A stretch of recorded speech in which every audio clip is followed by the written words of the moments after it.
Hello movie lovers, আজ আমি explain করব 2021 সালে মুক্তি পাওয়া নেটফ্লিক্সের সবচেয়ে জনপ্রিয় কোরিয়ান ওয়েব সিরিজ, যার নাম স্কুইড গেম। সিরিজটিতে মোট 9টি এপিসোড রয়েছে, আর আজকে আমি পার্ট 1 এবং 2 এক্সপ্লেন করব। স্কুইড গেম মূলত 70-80 দশকের কোরিয়ান বাচ্চাদের মধ্যে একটি জনপ্রিয় গেম ছিল, যেটা আমাদের দেশে কাবাডি খেলার মতো অনেকটাই। চলুন ভিডিওটি শুরু করা যাক। এপিসোড 1 এর শুরুতেই সিরিজের মূল ক্যারেক্টার সিওনকে দেখানো হয়। সিওন 10 বছর আগে একটি কোম্পানি থেকে চাকরি হারিয়েছে, এখন একটা জায়গায় ড্রাইভারের কাজ করে। সে কারণে মানুষের কাছে অনেক টাকা দেনা আছে, আর এই জন্য তার স্ত্রীও তাকে 3 বছর আগে ছেড়ে চলে গেছে। সিওং এর 10 বছরের একটা মেয়েও আছে, সে তার মা ও নতুন বাবার সাথে থাকে, আর সিওং মাঝে মাঝে তাকে দেখতে যায়। আর সিওং এবং তার বৃদ্ধ মায়ের সাথে একসাথে দিন কাটায়।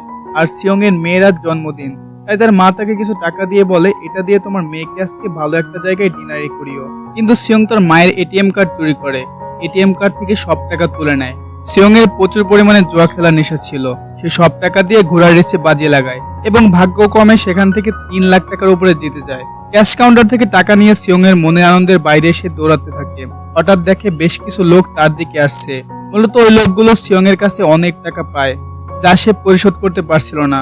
সিওং তাদের দেখে দৌড়ে পালানোর সময় একটা মেয়ের সাথে ধাক্কা খেয়ে পড়ে যায়।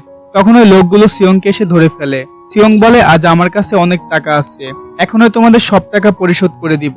এটা বলে সে নিজের পকেটে হাত দিয়ে হতভম্ব হয়ে যায়। রেসিং এ জিতা তার কাছে কোনো টাকাই নেই। তখন সে আন্দাজ করে তার সাথে ধাক্কা খাওয়া মেয়ে তার পকেট মেরেছে। এটা দেখে ওই লোকগুলো তাকে মেরে শেষবারের মতো 1 মাস সময় দেয় আর একটা চুক্তিপত্র সাইন নেয়, আর যেখানে লেখা 1 মাসের মধ্যে টাকা দিতে না পারলে সবকিছু বিক্রি করে তারা টাকা তুলে নেবে।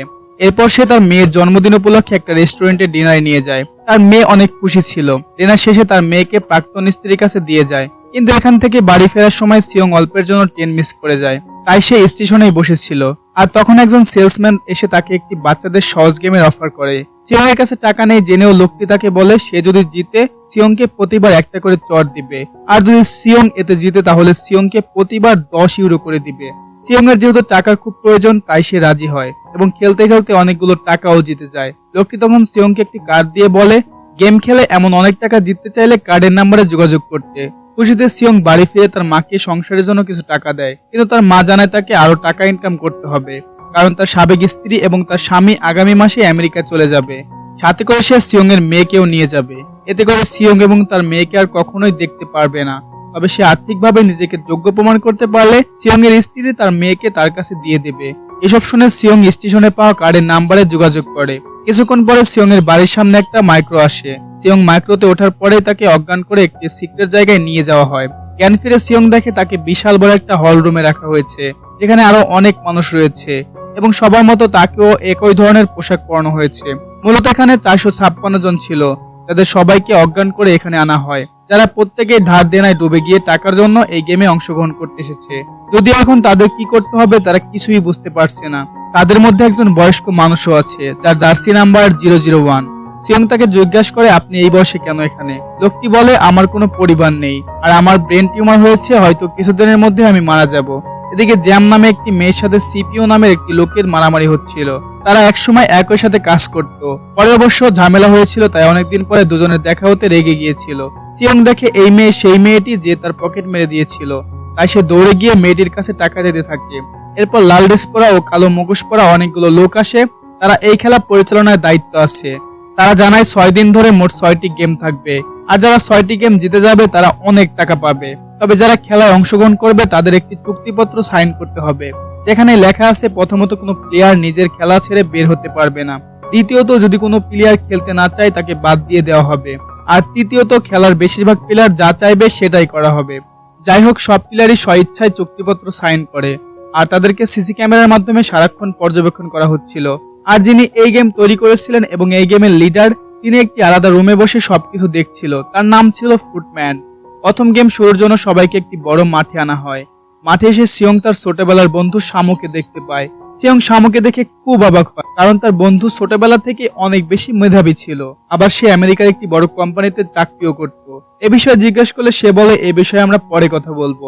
যাই হোক, প্রথম খেলার নাম হচ্ছে রেড লাইট গ্রিন লাইট, যেখানে সবাই মাঠের এক প্রান্তে দাঁড়িয়ে আছে আর অপর প্রান্তে একটি রোবট পুতুল। খেলার নিয়ম হচ্ছে রোবট পুতুলটি উপর দিকে মুখ করে একটি গান করবে, আর তখন তারা সামনে এগোতে থাকবে। যখন পুতুলটি গান বন্ধ করে সামনের দিকে তাকাবে তখন সবাইকে থেমে থাকতে হবে, কিন্তু কেউ যদি তখন নাড়াচাড়া করে তাকে বাদ দিয়ে দেওয়া হবে। আর এভাবে একটি নির্দিষ্ট সময়ের মধ্যে একটি নির্দিষ্ট লাইন যারা পার করবে তারাই খেলায় জিতে যাবে। খেলা শুরু হয়ে যায়, পুতুলটা গান গাইতে শুরু করে, সবাই সামনে এগোতে থাকে, কিন্তু যখন ওই পুতুলটা গান বন্ধ করে তাদের দিকে তাকায় তখন একজন প্লেয়ার একটু নড়ে গিয়েছিল, আর তখন একটি বিশাল জোরে গলি এসে লোকটিকে মেরে ফেলে। এটা দেখে অনেকেই ভয় পেয়ে পালাতে শুরু করে, কিন্তু তখনই তাদেরকে গুলি করে মেরে ফেলা হয়। তখন বাকিরা বুঝে যায় যে খেলা থেকে বাদ যাওয়া মানে তাকে মেরে ফেলা হবে। এই সময় 001 জার্সির লোকটি সামনের দিকে এগোতে থাকে, এটা দেখে বাকি লোকেরাও এগোতে থাকে। শেষ মুহূর্তে সিয়ং পড়ে যেতে লাগলে 199 নম্বর জার্সির প্লেয়ার আলী নামের একজন তাকে বাঁচিয়ে নেয়, আর যারা দাগের ভিতরে ছিল তাদের সবাইকে গুলি করে মেরে ফেলা হয়। তার মানে বাঁচতে হলে যে কোনো মূল্যে এই গেমে জিততেই হবে। প্রথম গেমের শেষ দিয়ে এপিসোড 1 শেষ হয়। এপিসোড 2 এর শুরুতে দেখা যায় প্রথম গেমে যারা মারা গিয়েছে তাদের বডিকে একটি রুমে পোড়ানো হচ্ছে, আর প্রথম গেমের শেষে বেঁচে আছে মাত্র 201 জন, তার মানে 251 জন মারা গিয়েছে। এদিকে যারা বেঁচে আছে তারা সবাই চিন্তিত হয়ে পড়ে যে তারা জানতোই না খেলায় হারলে মেরে ফেলা হয়, তাই এখন তারা সেই গেম ছেড়ে বাড়ি ফিরতে চায়। ঠিক তখনই সেখানে সেই মুখোশ পরা লোকগুলো ফিরে আসে। খেলার তৃতীয় রুলস অনুযায়ী যেহেতু বেশিরভাগ প্লেয়ার যা চাইবে তাই করতে হবে, পরিস্থিতি বিবেচনা করে মুখোশ পরা কর্মীরা একটা ভোটের আয়োজন করে, অর্থাৎ কতজন প্লেয়ার খেলতে চায় আর কতজন খেলতে চায় না তা ভোটের মাধ্যমে নির্ধারিত হবে। তবে তখন একজন কর্মকর্তা সেখানে ছাদে একটি টাকা ভর্তি বিশাল গোলাকার চাঁদ দেখিয়ে বলে 10 কোটি ইউরো বাজেট আছে, তার মানে 456 জনের মধ্যে মোট 4460 কোটি ইউন টোটাল বাজেট, যা বাংলাদেশি টাকায় প্রায় 300 কোটির উপরে। যদি খেলা বন্ধ হয়ে যায় এখানে, তবে যারা মারা গিয়েছে তাদের পরিবারকে সমানভাবে এই টাকাগুলো ভাগ করে দেওয়া হবে, আর যদি গেম চালু থাকে তাহলে শেষ পর্যন্ত যারা জিতবে তাদের মধ্যে সমান ভাগে ভাগ করা হবে। এতগুলো টাকা দেখার পর অনেক প্লেয়ার নিজেদের সিদ্ধান্ত বদলে ফেলে, তাই ভোট হওয়ার পর দেখা যায় খেলতে চায় এমন 100 জন আর খেলতে চায় না এমন 101 জন, তার মানে মেজরিটি বাড়ি যেতে চায়। এটা দেখে সেই কর্মকর্তা আবার বলে তোমাদেরকে পুনরায় আবার একটা সুযোগ দেওয়া হবে, তোমরা চাইলে আবার গেমে ফিরতে পারবে। এরপর তাদের সবার হাত পা চোখ বেঁধে শহরের বিভিন্ন জায়গায় ফেলে দেওয়া হয়। এরপর ওখান থেকে ফিরে সিয়ং সোজা থানায় চলে আসে, সে পুলিশকে সব কথা খুলে বলে, কিন্তু পুলিশ তাকে নেশাগ্রস্ত বা পাগল ভাবে, কারণ সে যা বলছে তা কখনোই বিশ্বাসযোগ্য না। এমনকি তাদের দেওয়া কার্ডের নাম্বারে ফোন দিলে একটা মেয়ে রিসিভ করে। যাই হোক, পুলিশ স্টেশন থেকে ফেরার পথে সিয়ং এর সাথে তার মেধাবী বন্ধু শামুর দেখা হয়। শামুকে জানায় আমি আমার অফিস থেকে টাকা লোন নিয়ে স্টক মার্কেটে ইনভেস্ট করেছিলাম, কিন্তু সব টাকা লস হয়ে যায়, আর এখন আমি 6 বিলিয়ন মানে 600 কোটি টাকার ঋণে আছি, যার কারণে পুলিশ আমাকে খুঁজছে, আমি বাড়িও যেতে পারছি না। এদিকে সিয়ং এর মা অসুস্থ হয়ে হাসপাতালে ভর্তি, দ্রুত অপারেশন করাতে হবে, তাই সিয়ং তার সাবেক স্ত্রীর কাছে টাকা চাইতে গেলে তার বর্তমান স্বামী তাকে টাকা দিতে চায়, তবে শর্ত হলো সে তার মেয়েকে আর কোনোদিন দেখতে আসতে পারবে না। এতে সিয়ং রাগ হয় এবং ওই লোককে মারধর শুরু করে, কারণ সে তার মেয়েকে অনেক বেশি পরিমাণে ভালোবাসতো।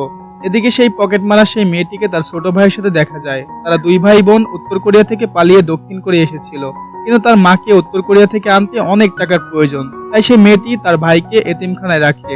তবে সে তার ভাইকে বলে তার মাকে নিয়ে আসার পরে তারা একসাথে থাকবে। অন্যদিকে প্রথমে গেমের সিয়ংকে বাঁচানো সেই আলী একটা কারখানায় কাজ করত, কিন্তু মালিক তার কয়েক মাসের বেতন না দিয়ে এসে মালিকের সাথে মারামারি করে, টাকা নিয়ে বাসায় চলে আসে, আর ওই টাকা তার স্ত্রীকে দিয়ে নিজের বাচ্চাকে নিজেদের দেশে ফিরে যেতে বলে। আলী আসলে পাকিস্তানি ছিল, কিন্তু বেশি টাকার জন্য সাউথ কোরিয়াতে এসেছিল। এরপর সিয়ং সকালে যে থানায় গিয়েছিল সেখানকার একজন পুলিশ অফিসার তার ছোট ভাইকে খুঁজে পাচ্ছিল না, তাই তার ভাইকে খুঁজতে হোস্টেলে আসলে সকালে দেখানো সিয়ং এর এই কার্ডের মতো একটি কার্ড খুঁজে পায়, তাই সে ধারণা করে তার মানে তার ভাই হয়তো সেখানে আছে। তাই সে পুলিশ অফিসার সিয়ং এর কাছে এসে সেই সকালের কার্ডের ব্যাপারে জানতে চায়, কিন্তু সিয়ং এর পুরো ব্যাপারটাই অস্বীকার করে।